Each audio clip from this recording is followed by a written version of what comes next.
April 27th, 1978. 10 o'clock in the morning. Willow Island, West Virginia. 51 construction workers were standing on scaffolding 166 feet above the ground. They were building a cooling tower for the Pleasance Power Station. The tower was nearly half finished. One more lift of concrete was being hoisted up by crane. The workers were preparing to pour the 29th layer of concrete. Then someone heard a loud crack. The scaffolding near crane number 4 suddenly tilted inward.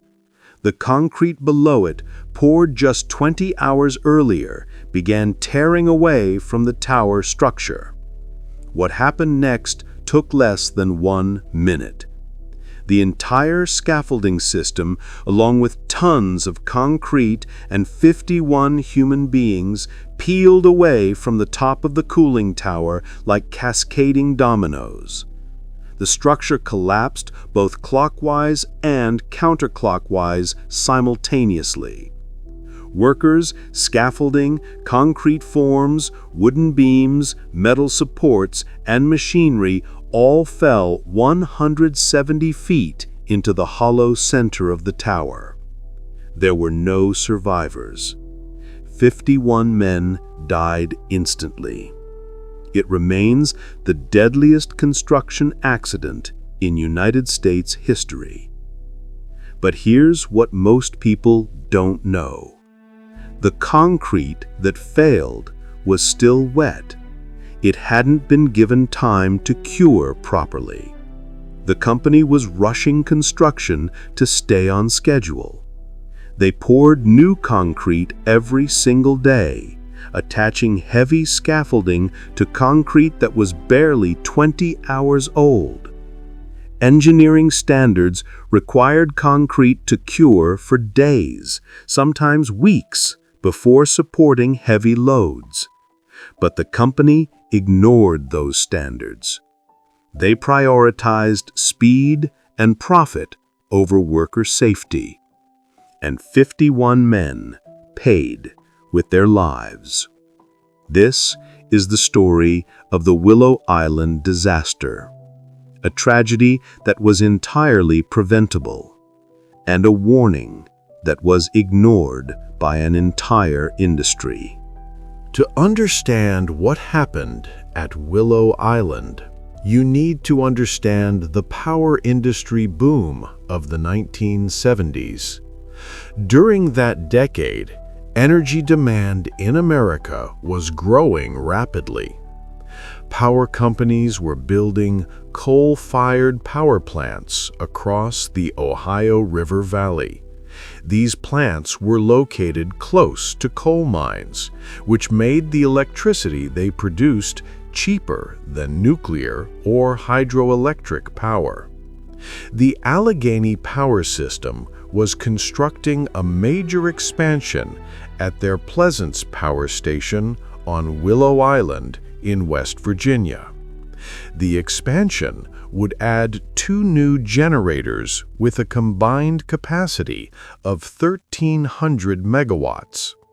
This was in addition to the 2 smaller units already operating at the site.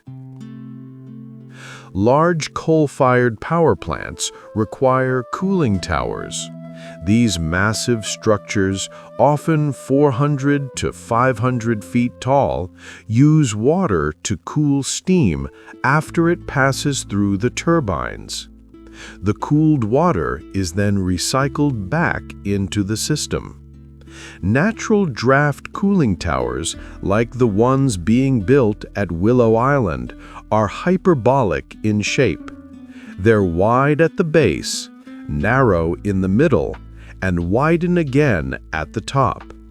This shape creates natural airflow through convection, eliminating the need for massive fans. By April 1978, 1 cooling tower had been completed at Willow Island. A second tower, designated as Cooling Tower Number 2, was under construction.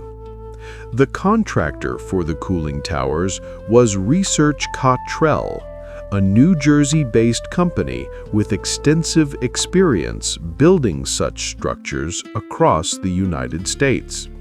They used a patented construction method called the jump form system. This technique involved building the tower from the inside out.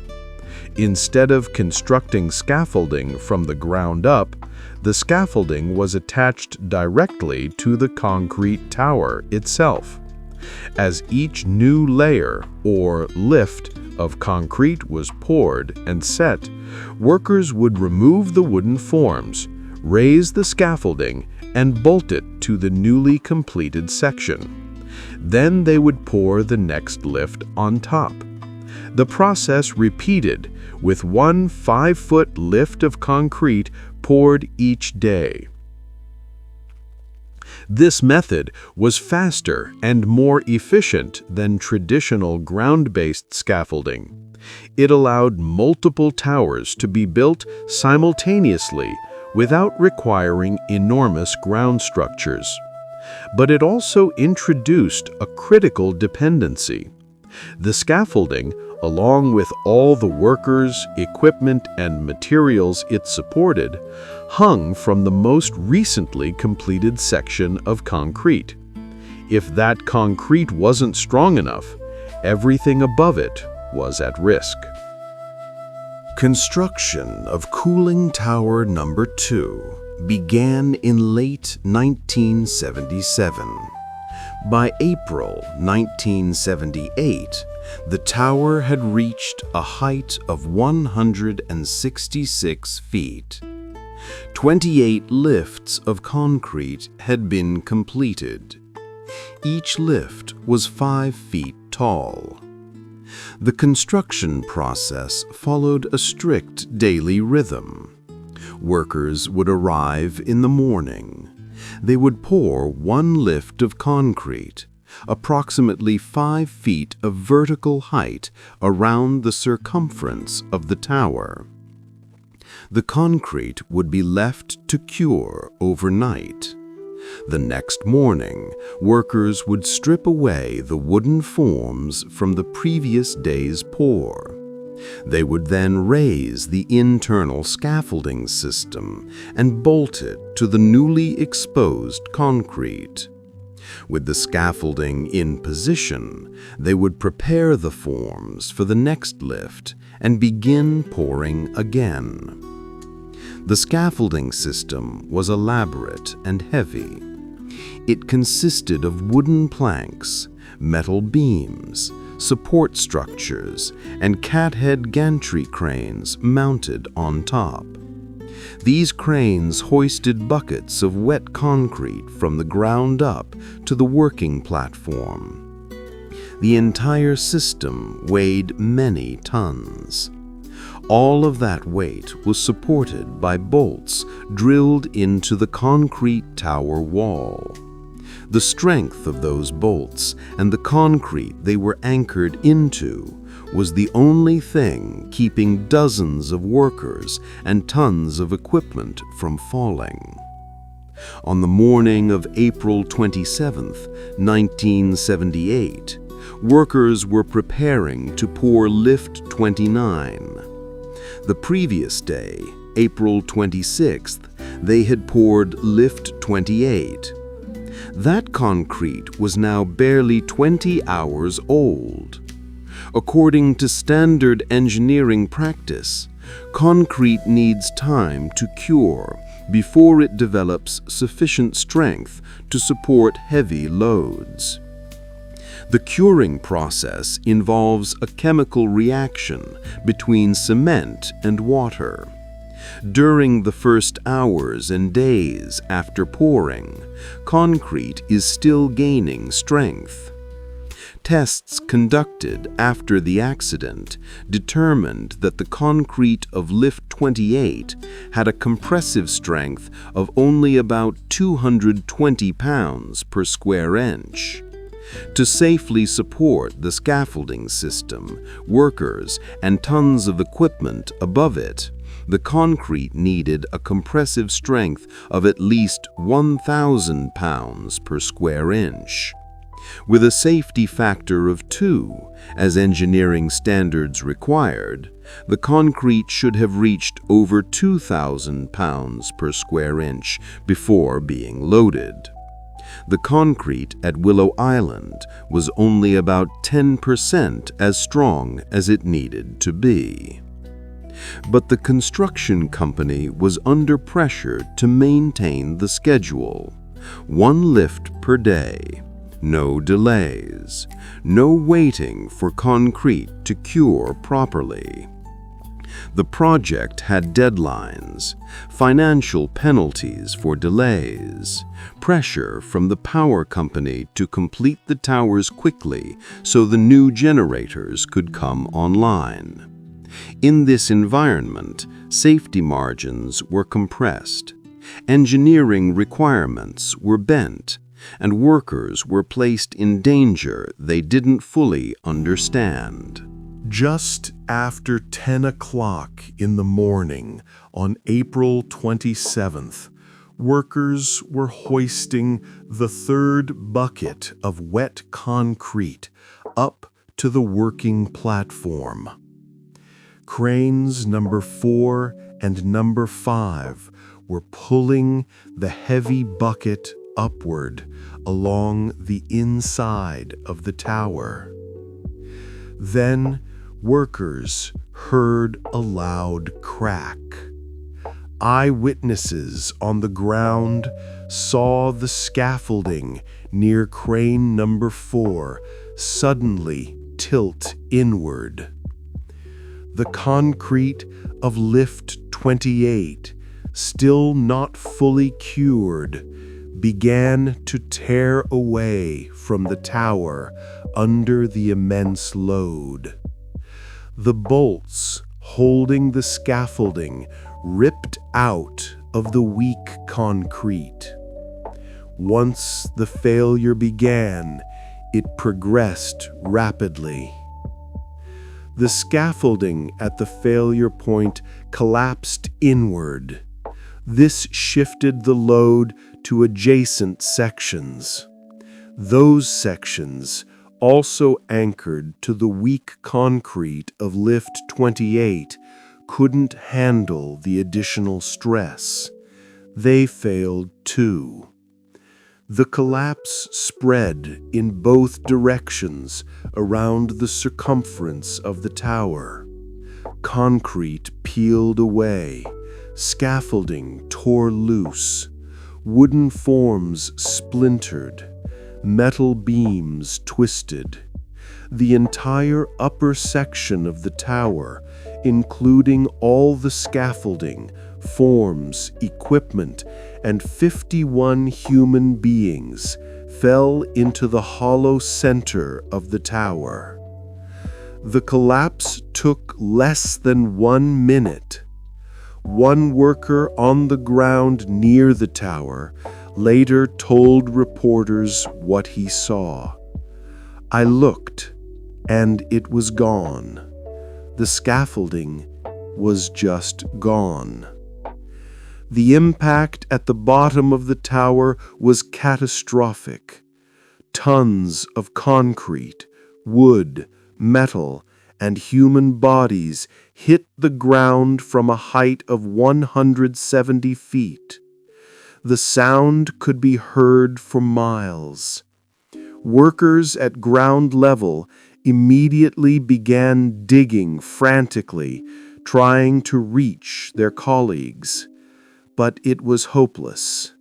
The force of the impact was too great. No one could have survived. Fire departments from multiple towns responded: Belmont, Parkersburg, Vienna, and St. Mary's in West Virginia, Marietta from across the river in Ohio. Ambulances from nearby hospitals rushed to the scene, but there were no injuries to treat, only bodies to recover. The volunteer fire department in Belmont was turned into a temporary morgue. Recovery efforts continued for hours as workers pulled bodies from the rubble. Many of the men were so badly injured that they could only be identified by the contents of their pockets, wallets, identification cards, personal effects.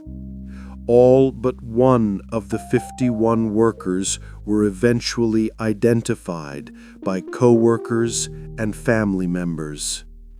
The human cost was staggering, not just in numbers, but in the concentrated devastation to individual families and communities.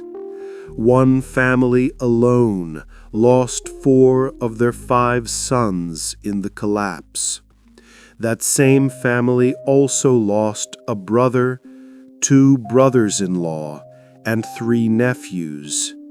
9 members of one extended family killed in a single moment. These were local men, West Virginia workers, many from small towns where everyone knew everyone. The disaster didn't just kill 51 individuals. It destroyed families. It traumatized entire communities. Cooling Tower Number 2 at Willow Island was never completed. After the disaster, construction was halted. The partially built structure stood as a memorial to the men who died. Eventually, a different contractor was brought in to finish the tower using modified construction techniques with far more conservative safety margins. The tower was finally completed, but it was built on the memory of 51 lives lost. The completed Pleasance Power Station, including both cooling towers, operated for decades. It provided electricity to homes and businesses across the region. The power generated there was essential to the area's economy. But every kilowatt produced came at a terrible human cost that was never properly acknowledged. For the families of the men who died, no amount of electricity could compensate for their loss.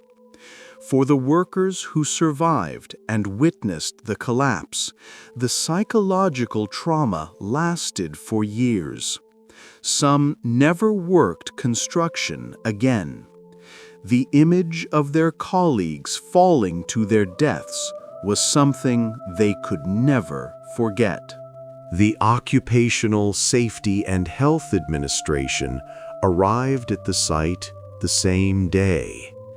OSHA investigators began examining the wreckage immediately. 2 days later, a team from the National Bureau of Standards, now called the National Institute of Standards and Technology, joined the investigation. Their task was to determine the most probable cause of the collapse and to make recommendations to prevent future disasters. The investigation findings were damning. The concrete of Lift 28 had not been given sufficient time to cure before the scaffolding was loaded onto it. Bolts anchoring the scaffolding were missing in some locations. Where bolts were present, many were of insufficient strength for the loads they were expected to carry. The elaborate concrete hoisting system using cathead gantry cranes had been modified during construction without proper engineering review. The construction company was rushing the work, pouring 1 lift per day without allowing adequate curing time. And perhaps most troubling, there was only one access ladder for workers to escape in an emergency, creating a severe restriction if evacuation was needed. On June 8, 1978, OSHA cited the Willow Island contractors for 20 safety violations. These included failures to properly field test concrete before loading it, failures to anchor the scaffold system according to engineering specifications, and failures to maintain adequate safety margins. The settlement for these violations totaled $85,500. Divided among the 51 men who died, that works out to about $1,700 per worker killed. OSHA referred the case to the United States Department of Justice for potential criminal investigation. A federal grand jury was convened to examine whether criminal charges should be filed against company officials. But after reviewing the evidence, the grand jury declined to indict anyone. No one went to jail. No executive faced criminal consequences. 51 men died because profit and schedule were prioritized over safety, and no one was held criminally responsible. But here's what makes the Willow Island disaster even more troubling. It wasn't the first scaffolding collapse during cooling tower construction. In 1976, just 2 years before Willow Island, a similar scaffold failure at a cooling tower under construction in West Virginia killed 2 workers. That earlier accident should have been a warning to the entire industry. It should have prompted immediate review of jump-form scaffolding systems.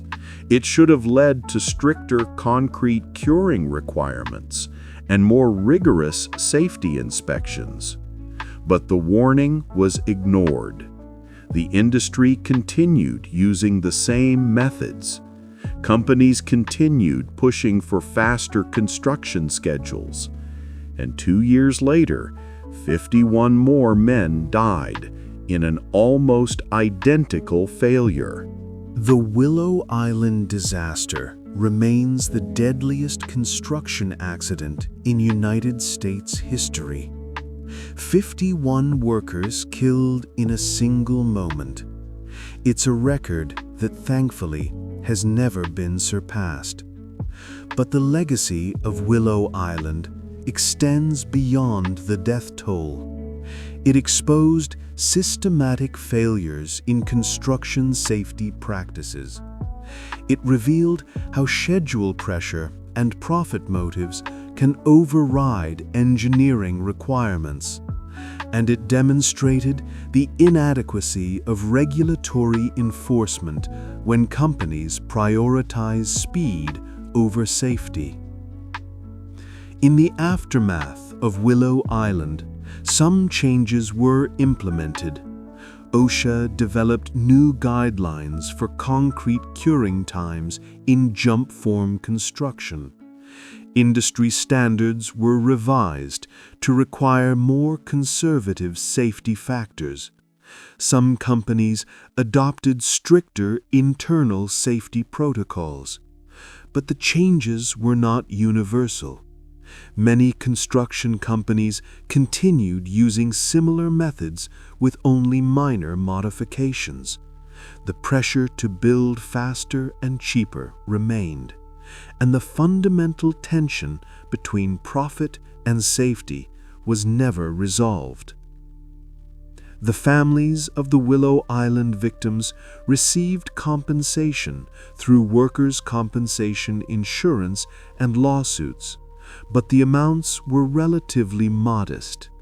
The legal settlements were confidential, but reports suggest most families received less than $100,000 per death.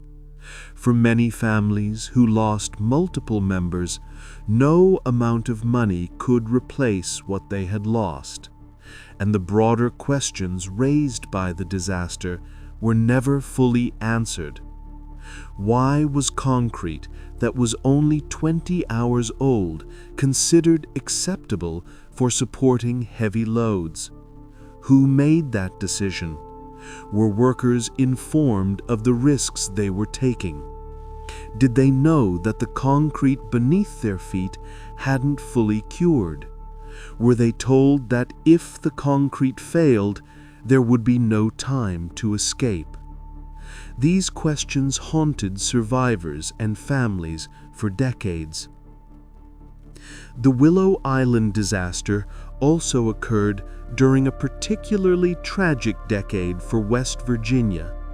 Within just 10 years, the state had experienced a devastating series of disasters that drew national media attention repeatedly. The Silver Bridge collapse in 1967 killed 46 people. The Farmington mine disaster in 1968 killed 78 miners. The Marshall University football team plane crash in 1970 killed 75 people. The Buffalo Creek flood in 1972 killed 125 people. And then Willow Island in 1978 killed 51 more. West Virginia became synonymous with tragedy, the state that paid the highest price for industrial progress. The Willow Island disaster stands as a stark reminder of what happens when construction schedules override safety requirements. 51 men died because concrete was loaded before it was strong enough. They died because bolts were missing or inadequate. They died because a construction company was rushing to meet a deadline. They died because profit margins mattered more than human lives. And they died because warnings from previous accidents were ignored.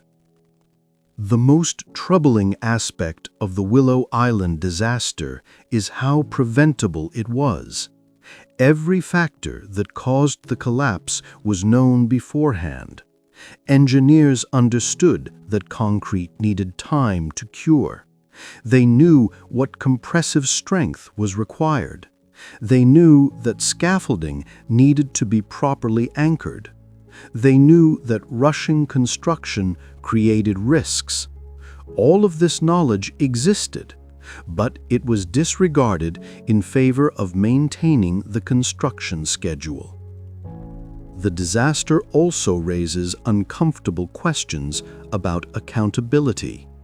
When 51 workers die due to safety violations and no one faces criminal charges, what message does that send?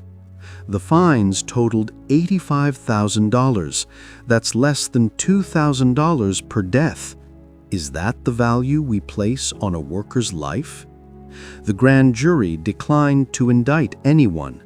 Was that justice for the families? For the men who died?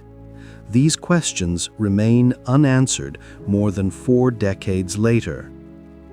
Today, Willow Island is rarely discussed outside of engineering and safety circles. The cooling tower stands completed. The power station operated for decades before eventually being retired. Most people who drive past Willow Island have no idea that the worst construction accident in American history happened there. There is no major memorial, no national recognition, just a small marker and the memories of families who lost loved ones. If you want to discover more stories about American infrastructure built on hidden tragedies and forgotten sacrifices, subscribe to Hidden America.